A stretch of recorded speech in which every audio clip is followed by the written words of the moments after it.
on the concept of a town road speed limit change to 25 mile per hour maximum in residential neighborhoods. And we have two presenters on that tonight. We have Pat Stevens, our highway superintendent, and Chief Dennis Kohlmeyer from the police department. So I have a few minutes. Very good. I'll start it off, Tom. Thanks. So the 25 mile an hour speed limit in towns issue kind of has become more of a topic with some legislation that was passed in January 2021. There was a bill passed and they changed some of the language in it. And basically how it reads is, instead it used to say the least limit you can have without doing a special assessment was 30 miles an hour. They scratched that and put 25. So there's some legislation that leaves it more open to making a change. What it does not do is change how each individual city, village, or town changes the speed limit. So the process for changing a speed limit is the same. Certain towns, based on their size, have a different process to do that. That remains intact. It's just allowable to go down to 25 now on more of a large scale. So there's been some information passed forward to me through the highway superintendents and different things like that, different sites to look at it. There was one town, which is quite a lot smaller than Webster, who is currently pursuing it. I found out today that they're only pursuing it for a small portion of the town, one area where they feel they have an issue. And there's a few things that go along with that. So that's sort of where I think some of the possibility of this comes along for the board members to consider. And one of the things that goes with that is a traffic study. So we do have town roads in the town of Webster that are posted at 25 miles per hour, but those have had a special study of some sort done on them to establish them that way, and then they get brought into code via town law to be 25 instead of 30, which is town-wide. Pat, what was the section of law? Is it vehicle traffic, town law, highway law? Yeah, it's New York State Highway. I believe it's in the 1600s, 1620 maybe, is the traffic law that speaks to 1622 vehicle traffic laws relates to how towns and villages have to establish speed limits within their town based on their size and their category. That's the section that they're referring to. The town that I spoke to, they are pursuing it for one area, so they do have an engineering firm on board to do a traffic study for that specific area. Feasibly for us, so that's the topic. When you start to get into the logistics of some of the things that would go along with this, that would be one. You'd have to look into a traffic study of some kind.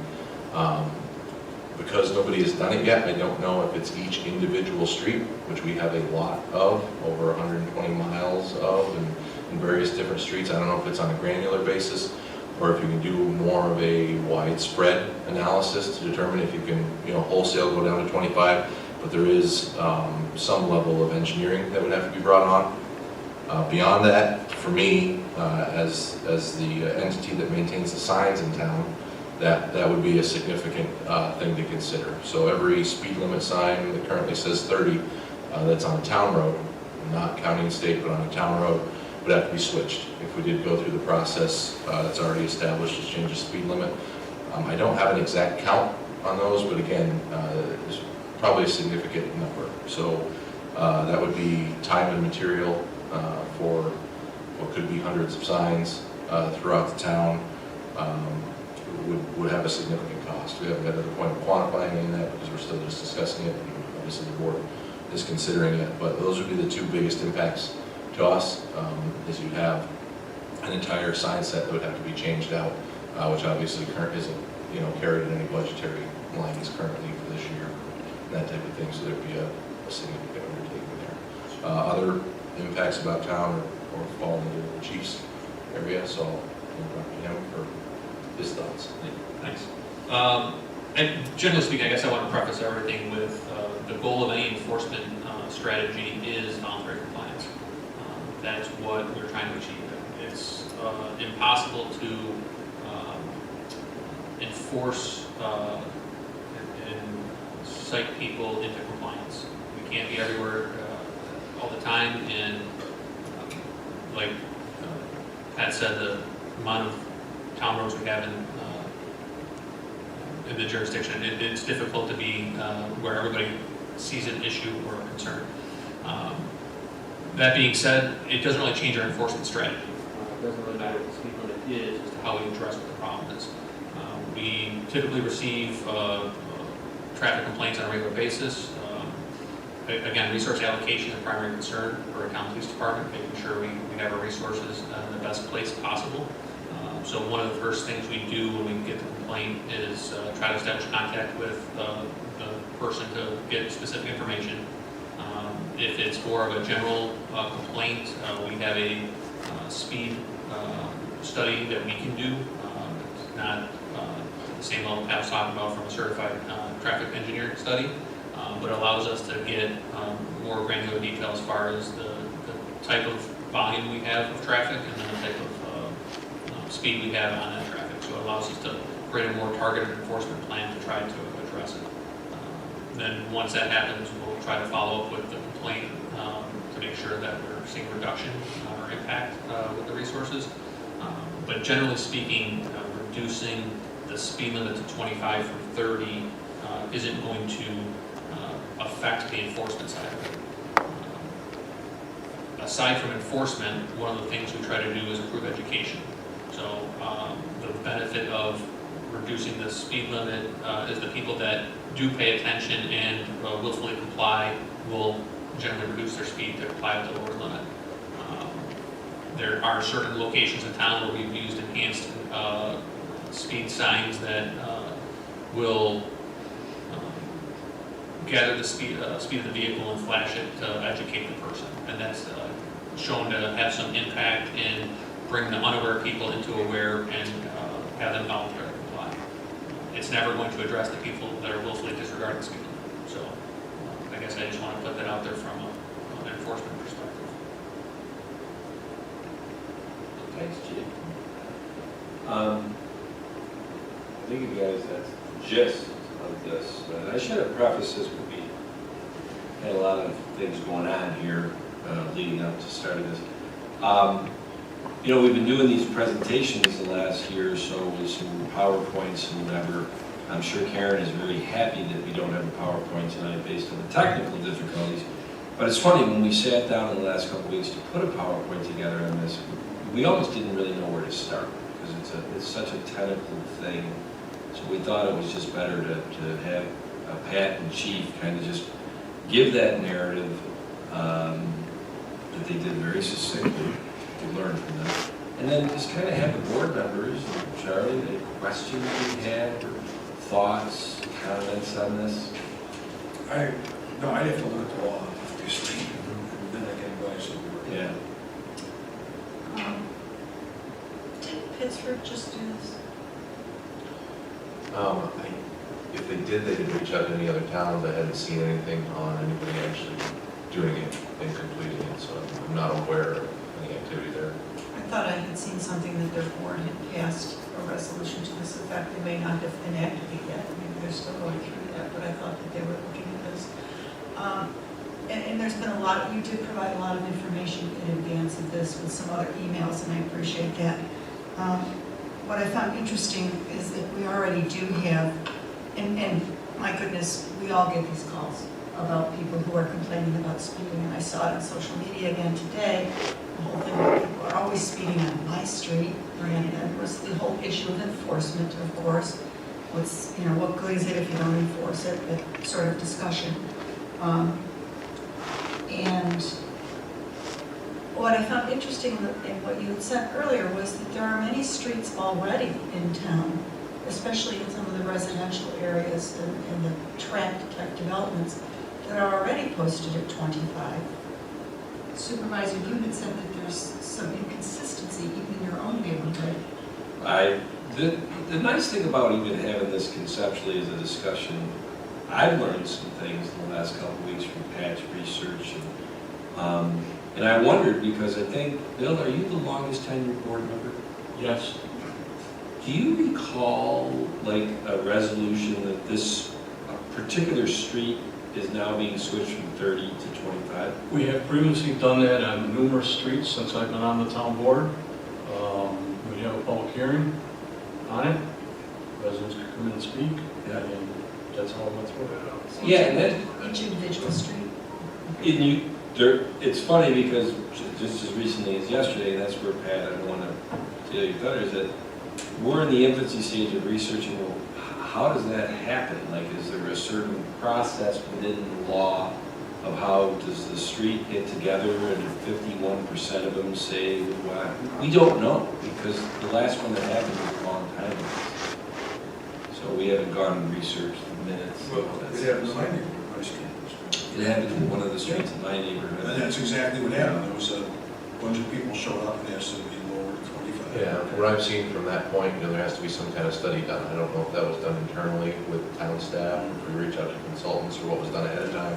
Then you end up at a board resolution. And then some of the information Tom and I looked at actually resides in our code. And it was interesting in there, we saw some situations where something was done, and then it seemed like within the near future, it was actually undone. There was some back and forth on some of these situations, which we're still looking into to see Yeah. what was going on there. If there was some kind of problem with the change, or if something wasn't done in a certain way, we're not exactly sure, but there's your neighborhood again. Yeah, Had some of that. And when you say within a certain period of time it was repealed, Yeah, we're talking like 3 months, like in October, the one I remember, October 97, some process must have happened that the board decided to lower the speed limit from 30 to 25 on a specific road.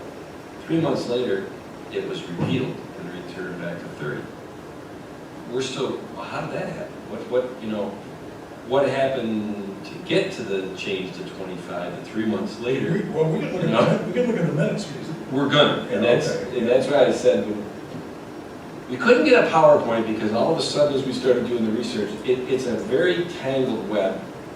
We thought it was best to just kind of conceptually talk about it. Some things I think that are very critical, in my opinion, and I know that Pat touched on it.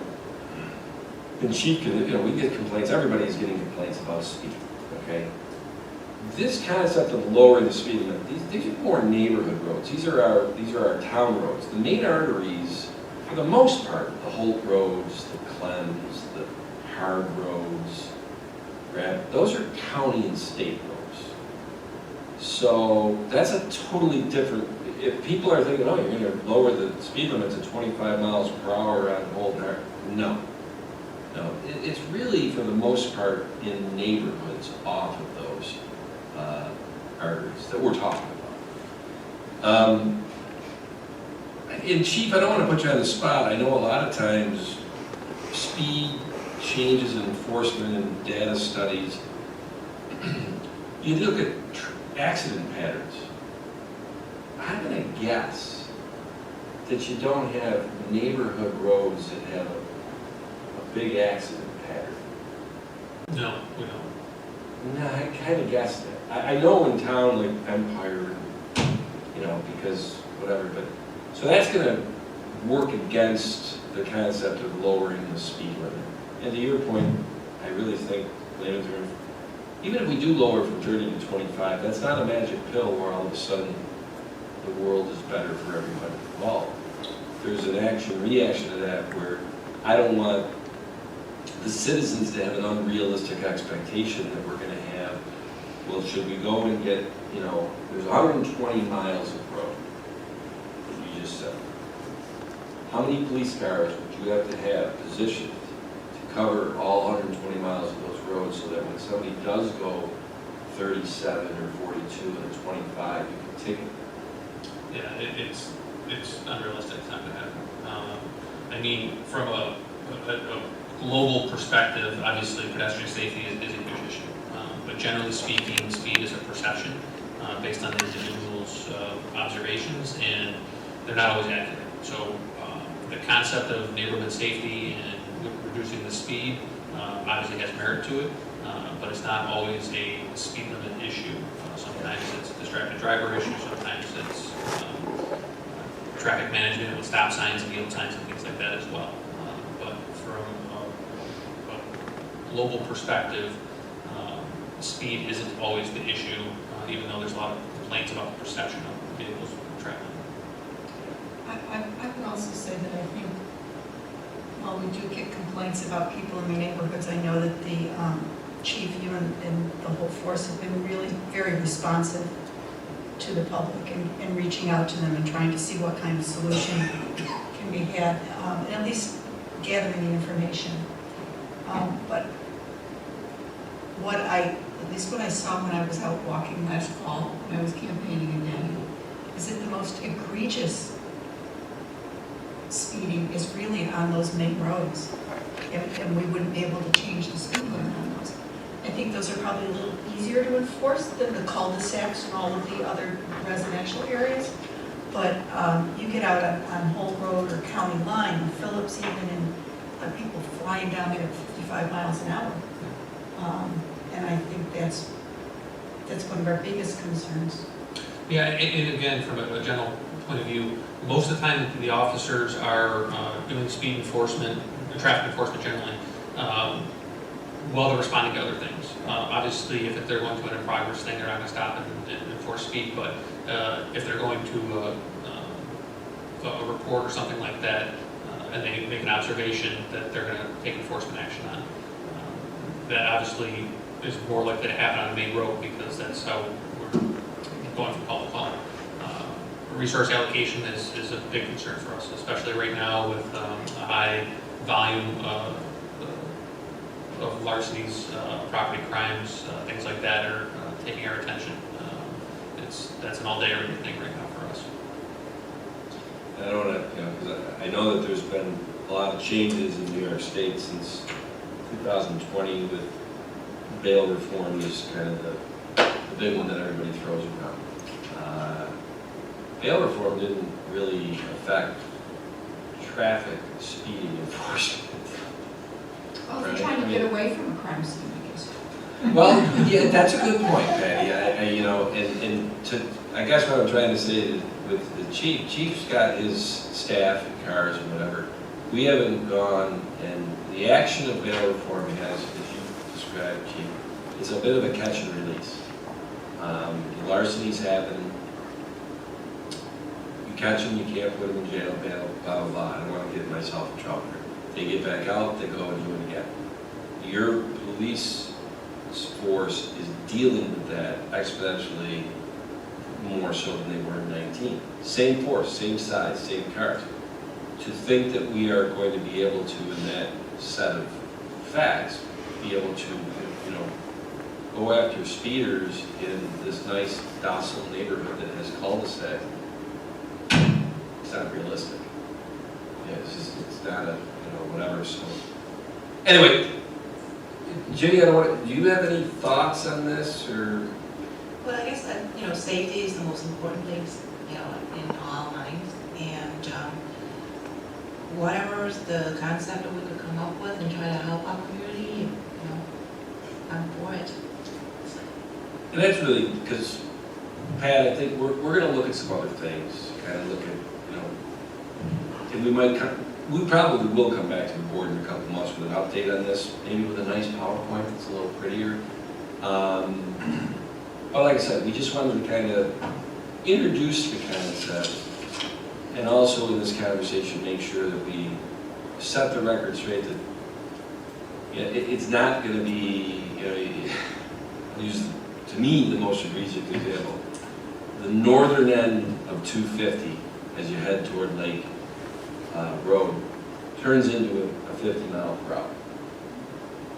I don't know. I've been out walking neighborhoods over there while I was campaigning and when I was going for chip seal and whatever, just to talk to people. And people up that live off in the neighborhoods off of 250, they're like, Flaherty, what the freak is it 50 miles per hour up there for? I'm like, it's a state road. And Pat, I know we've met with the New York State Department of Transportation, local people on this. I don't know the process to have that speed limit reduced on a state road. For the town, logistically, it's coordination. It's expressing the concerns, taking forth the information we're getting from residents and giving it to them and sort of letting them know there's these concerns. We share them, when can it be evaluated? But it's a coordination effort, actually have jurisdictional control. So we figured we'd cut our teeth on town roads because unless the state is involved in this, if it's within our purview of authority to do something, well, it'd be nice to know, because then we can have an intelligent, informed conversation, should we do something? And what are the reactions of taking 120 miles of road in these neighborhoods that have been built, these tracks over the years, and reducing the speed limit on all the streets from 30 to 25? What is the action reaction? That'll be a discussion for another day. Yeah, or there are other options that might be more effective. Right. As the chief said, the actual limit, does that affect, how people are driving per se as much as other maybe visual indicators or public outreach or different, like I said, the educational, the prevention part of it. To somehow, work through that process, maybe that's more effective, who knows? Amy, Find when out. we have our next meeting in a couple months of this, and we do a PowerPoint, you showed me some pretty comical props in neighborhoods from towns around the country that were ways, they didn't change the speed limit, but it would catch a driver's eye that, I probably should go pretty slow. And I'll just leave it at that. There was some pretty interesting three-dimensional things. Yeah, we look into it pretty heavily for work zones. So when our staff, and our crew members, and our fellow residents around the roadways, this type of awareness is even more important. It's one of the most dangerous things we do. So some of these visual aids let people know they're going through an area, be cautious of your speed, be cautious of your surroundings, which is what I showed you, some large visual aids to really get people's attention. I see them in the work zone, but I think they might be applicable for speed as well, and maybe more effective. I have a couple more questions if I could. Sure. Just because some of, as I said, we get a lot of complaints and every resident has an idea or a solution how we could take care of that in their neighborhood. And two of the things that I hear often, and each of you could probably speak to this, one is always, well, I want speed bumps on my street. Yeah. And so maybe you can talk a little bit to the challenge of that. Sure. And then Chief, the other one we always hear is, well, why can't they just put one of those flashing signs in my neighborhood?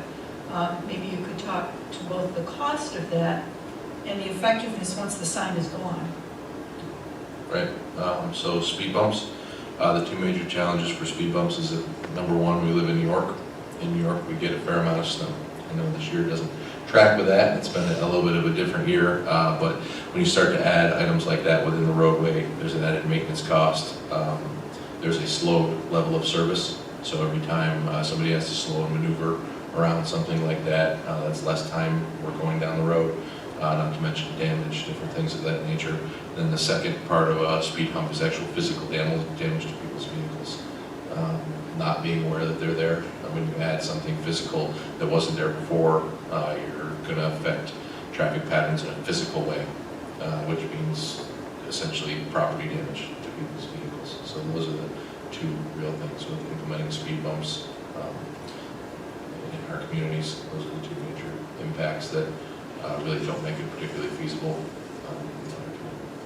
Thank you. Yeah, I mean, one of the tools we have used is the portable speed signs, solar powered, LTE connected, so that we can raise people's awareness to what the limit is and what their speed is in the area. They're designed to be portable. In reality, we've found that once they're in place, they're difficult to dislodge. So we have a number of those that we are using in high traffic volume areas where we have identified that there was a speed issue. The trouble monetarily is that it's not just the initial purchase, it's the subscription fee that comes with maintaining those devices. So it's not feasible to build out a large network of those because then you got to maintain the subscription costs that come along with that on top of the implementation costs. But it is a tool that we do selectively. Did you find that people slow down when they see it, of course, but then I would imagine when you do remove it somewhere else, they just go back to the old habits, I would think. Yeah, even when it's there, like I said, there's kind of three categories of people. There's the people that willfully comply with the speed limit in the first place. There's the people who are unaware that are made aware by the sign. And there's people that are willfully disregarding it, and it doesn't matter if the sign's there or not, so. And again, those are the ones we're trying to target with enforcement, but once it's out of sight, out of mind, it reverts. Thank you. Anything else, Dan? No,